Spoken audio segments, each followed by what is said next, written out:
dari generasi ke generasi. Assalamualaikum Pak. Waalaikumsalam warahmatullahi wabarakatuh. Saya Marli Adik Suhaimah, mahasiswi Universitas Muhammad. Nama Datuk Barbanso selaku pengurus Kerapatan Adat Alam Minangkabau atau LKAM Kecamatan Kamangmage, Pak. Oh ya, saya sendiri. Kami ingin berbincang-bincang dengan Bapak mengenai sistem kepemilikan harta pusaka di Minangkabau, Pak. Bagaimana pendapat Bapak mengenai harta pusaka di Minangkabau, Pak? Harta ya. Di Minangkabau harta ini bisa dibagi dua versi.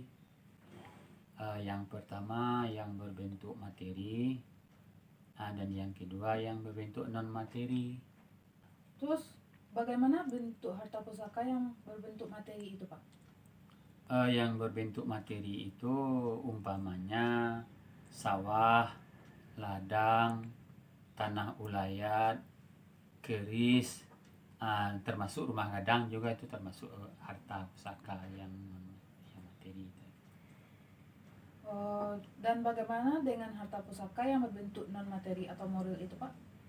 Yang berbentuk non materi, yang bentuk moralnya, contohnya gelar pusaka, ibarat gelar datuk misalnya, atau sultan, atau malin. Nah, itu banyak lagi gelar-gelar pusaka yang berbentuk non materi itu. Harta pusaka di Minangkabau itu kan ada terdiri dari harta pusaka rendah dan ada harta pusaka tinggi. Bisakah Bapak jelaskan apa itu harta pusaka tinggi, Pak? Oh iya, yang disebut harta pusaka tinggi itu ialah harta yang diwarisi secara turun-temurun dari generasi ke generasi. Menurut garis keturunan ibu, itu yang disebut harta pusaka tinggi. Kalau harta pusaka rendah itu adalah hasil dari pencaharian kedua orang tua, atau bisa juga hibah dari orang tua yang laki-laki kepada anaknya, itu juga termasuk harta pusaka rendah.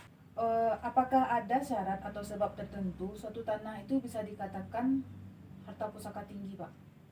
Oh iya, kalau harta pusaka tinggi itu minimal ada 5 generasi, sudah bisa dijadikan pusaka tinggi. Begitu berarti kalau 5 generasi, Pak. Harta pusaka rendah berarti masih bisa menjadi harta pusaka tinggi, Pak? Iya, kalau sudah cukup 5 generasi itu sudah banyak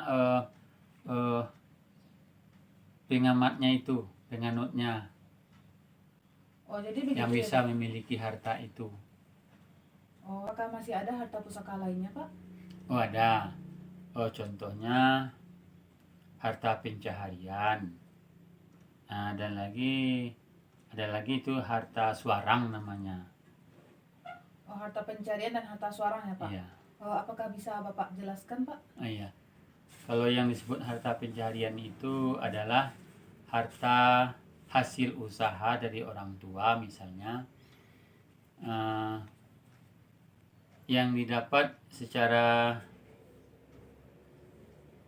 berdua, dan bukan melalui harta pusaka tinggi, yang dapat harta hasil usahanya berdua begitu. Begitu juga dengan yang suarang, Pak? Ya. Kalau yang harta suarang ini adalah harta bawaan, misalnya sebelum dia berkeluarga, sebelum dia ada ikatan, itu dia sudah punya harta sendiri-sendiri, itu namanya harta suarang, harta seorang.